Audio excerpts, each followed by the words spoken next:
Good afternoon, everyone. So, today's topic is maintenance of various clinical laboratory equipment.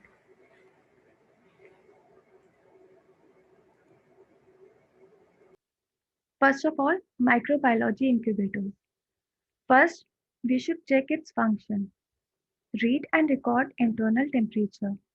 A suspended thermometer is to be placed inside the incubator in a location where it is protected and easily read without disturbing.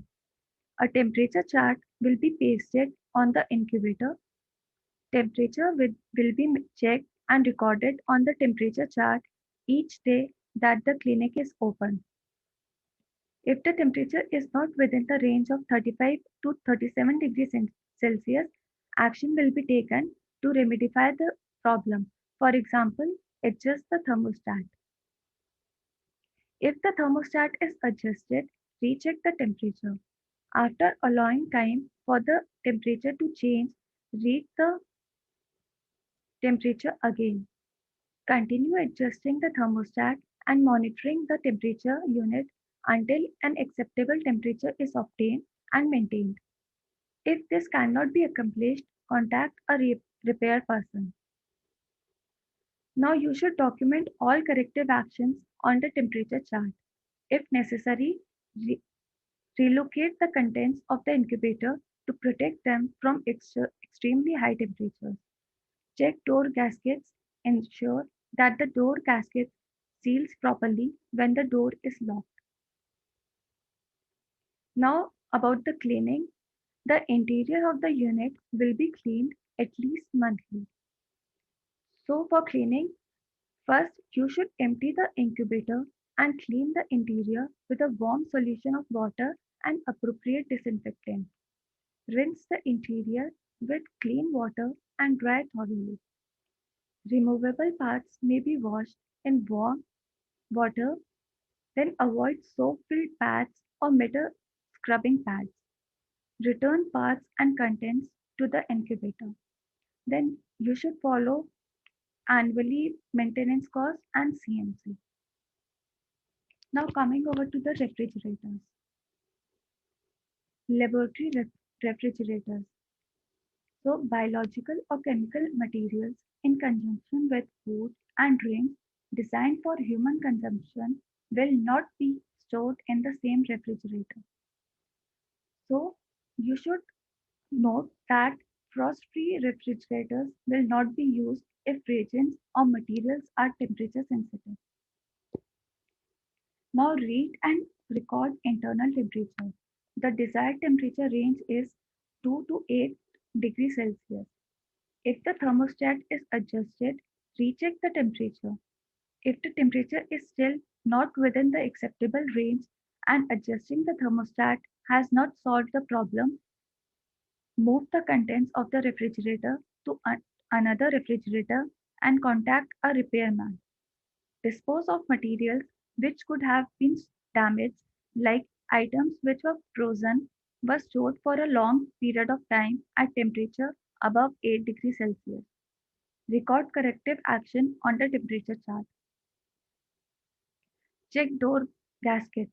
Ensure that the door gasket seals properly when the door is closed. If the door does not seal properly and gasket appear to be adequate, the refrigerator may not be level. Now cleaning. First of all, defrost unit. If the refrigerator is not frost free, defrost the unit approximately every 3 months. If frost buildup is a problem, defrosting may be required more frequently. Follow the manufacturer's instrument for defrosting. Then periodic cleaning. The interior should be decontaminated periodically. The exterior will be cleaned when necessary with a damp cloth and mild soap. Then follow AMC and CMC. Then coming over to centrifuges. Components of a centrifuge include the chamber, which encloses the head and centrifuge tubes, then a cover, the shaft and rotor, which turns the head, the motor and drive assembly, which impart the force to the shaft and rotor to create the desired centrifugal force. A control panel with a power switch. The centrifuge may also have a braking device, speed controls, a timer, or a fuse. Some larger centrifuges may be equipped with a tachometer. Now function check. First of all, RPM, that is rotation per minute. RPM will be checked with a tachometer annually and after repairs. The manufacturer instruction should be followed when operating the tachometer. Documentation of RPM checks will be maintained. Then coming over to timer. If the centrifuge is equipped with a timer, it will be checked at least annually against a standard time source. The results must be recorded and any correction factor posted on the unit. If a correction factor is necessary, the time should be checked against multiple times. Example 1 minute through 10 minutes and corrective factors posted for each time. When used to check a constant packed cell volume, multiple times will be checked to the point where constant packing is achieved to ensure that constant packing will always be obtained even through even though the timer might not be functional to the desired degree. Then speed control. If the centrifuge has a speed control, settings must be checked, verified, and performed at the same time the RPMs are checked. All regularly used speeds should be checked. The readings must be recorded along with any of the settings. If corrective factors are critical, the correction factor will be posted with the settings. Unusual, previously unnoted noises and or vibrations. Noises and vibrations should be listened or looked for with each use of a centrifuge. Appropriate steps will be taken to determine the cause if they are noted. Damage to the centrifuge and or the user may result if vibrations or unusual noises are allowed to continue. Now, something about the cleaning of centrifuges. Always unplug the centrifuge from its electrical source before conducting preventive maintenance, cleaning, and or inspection. Use only recommended cleaners. Spillage. Every spill will be cleaned up at the time of its occurrence to avoid material getting into the mechanism. Biological substances will be handled with universal precautions.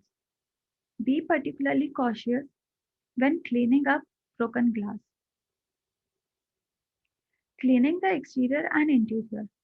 The exterior should be cleaned each day of use. Any spills will be cleaned up immediately. The chamber should be cleaned monthly with soap and water followed by an adequate rinse. An appropriate germicidal or virucidal that has minimal residual effect dis- disinfectant type solution should be used as the rinse. Gaskets must be washed and checked for wear and or defects.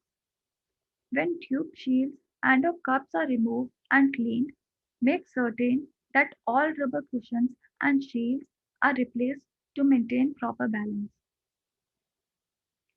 Now, inspection of the head shaft, and coupling. Inspect these components for evidence of wear, cracks in fitting, corrosion, uneven wear, and or signs of fatigue. Immediately replace any part found to be unacceptable. Now, rotor balance. Follow the manufacturer's instructions to check the rotor balance when any unusual vibrations occur. Brushes, bearings, and commutators.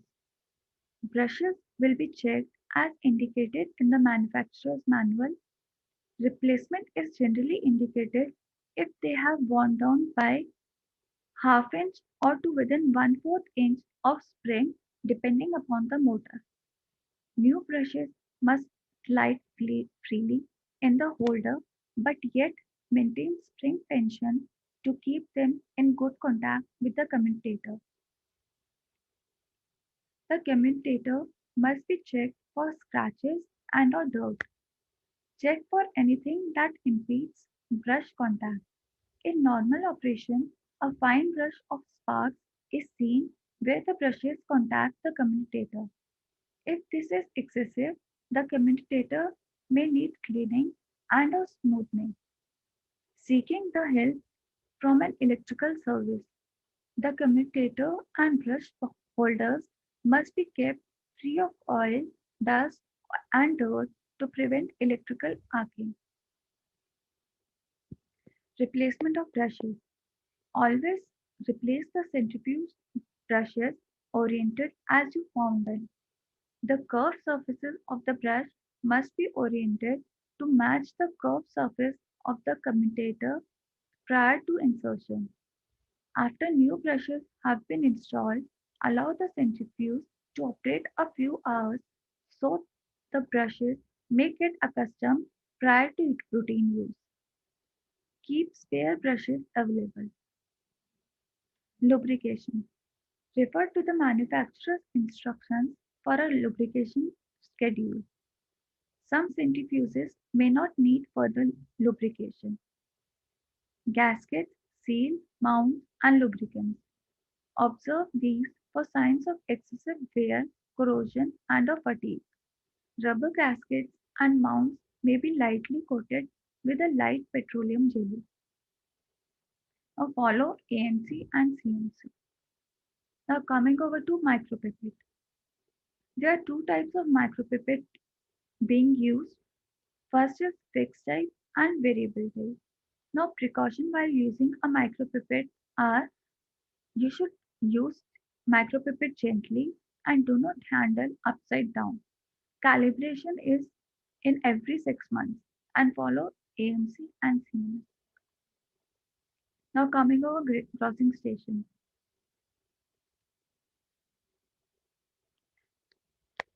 In grossing station, one should look for choke pipes, block filters, and it should be dust free.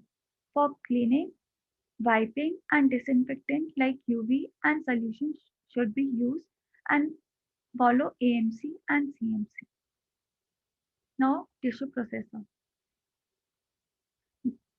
The instrument may only be opened by senior technicians authorized by company. Spills are managed immediately. For cleaning, cleaning should be done daily. Once a month, lift the carousel cover to its upper end position, then clean the carousel axle with a cleaning cloth and subsequently apply a thin coat of machine oil. Do not use solvent containing acetone or xylene. Neither use abrasive cleaning powder. Use a soft plastic spatula for removing the paraffin. Use a moist cleaning cloth to clean platform and control panel. Clean the rims of glass or aluminum reagent containers and paraffin container. Take the glass or aluminum container out of the beaker carrier and wash them in the dishwasher. Then follow AMC and CMC. Now the embedding station. For cleaning, while the equipment is designed to minimize wax accumulation, wax will inevitably accumulate on the wax dispenser or embedding apparatus.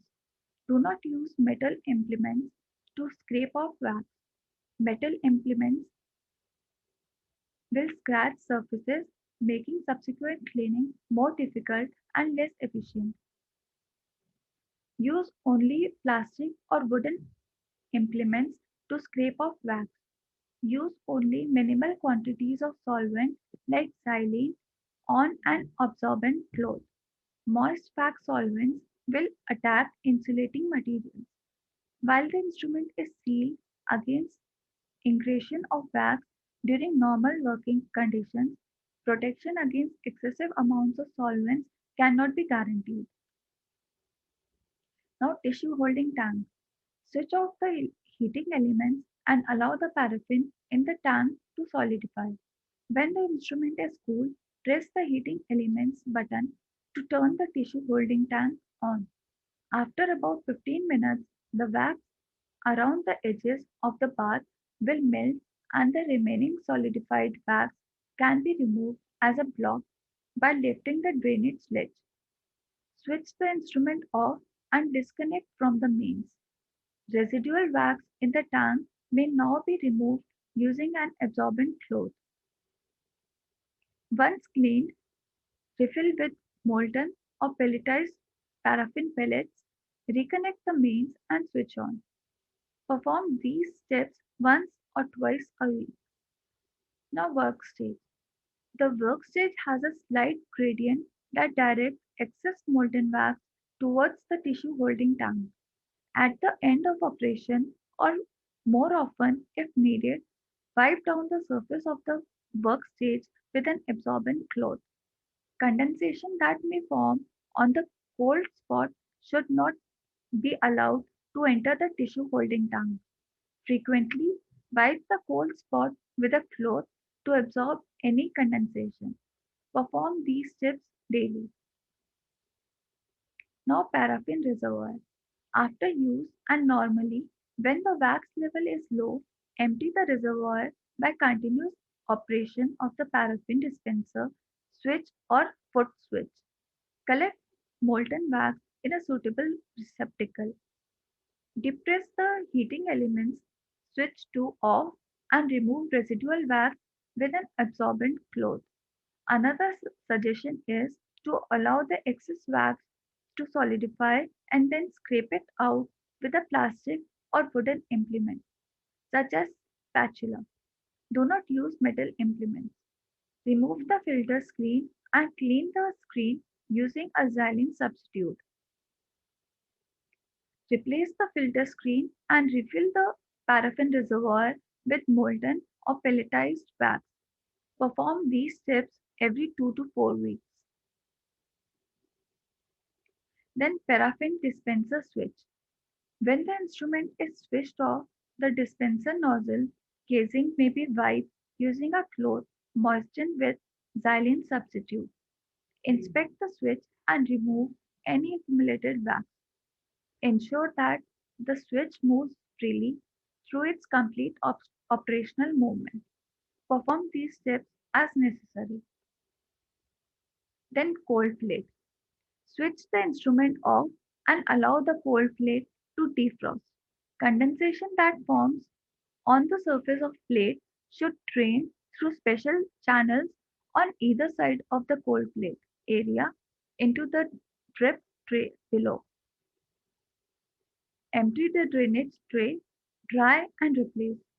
Dry the cold plate surface with an absorbent cloth prior to refreezing. Perform these steps daily. Then housing. Switch off the instrument. Using an absorbent cloth moistened with a xylene substitute, clean the surfaces of the casing. Do not use excessive amounts of solvent. Use care when cleaning the membrane touchpad. Now these steps should be performed occasionally. Then follow AMC and CMC. Now coming over to microtome. Based on section thickness as perceived by pathologists, it should be functionally checked. Then cleaning. Before cleaning, look the rotatory hand wheel, turn the instrument off with the main power switch, remove the microtome blade from the knife holder, remove knife holder, base and knife holder for cleaning. Remove all sectioning wax waste with a dry brush. To remove paraffin residue, use para or guard or similar paraffin removing products. If necessary, clean the outside surfaces with warm soapy water and dry with a moist cloth. Now coming over to Cytospin. First of all, RPM. RPMs will be checked with a tachometer annually and after repairs. The manufacturer's instructions should be followed when operating the tachometer. Documentation of RPM checks will be maintained. Now timer. If the centrifuge is equipped with a timer, it will be checked at least annually against a standard time source. The results must be recorded and any correction factor posted on the unit. If a correction factor is necessary, the time should be checked against multiple times. For example, 1 minute through 10 minutes and corrective factors posted for each time. Cytospin is designed for easy maintenance and most fixed components such as the safety cover, the bowl liner,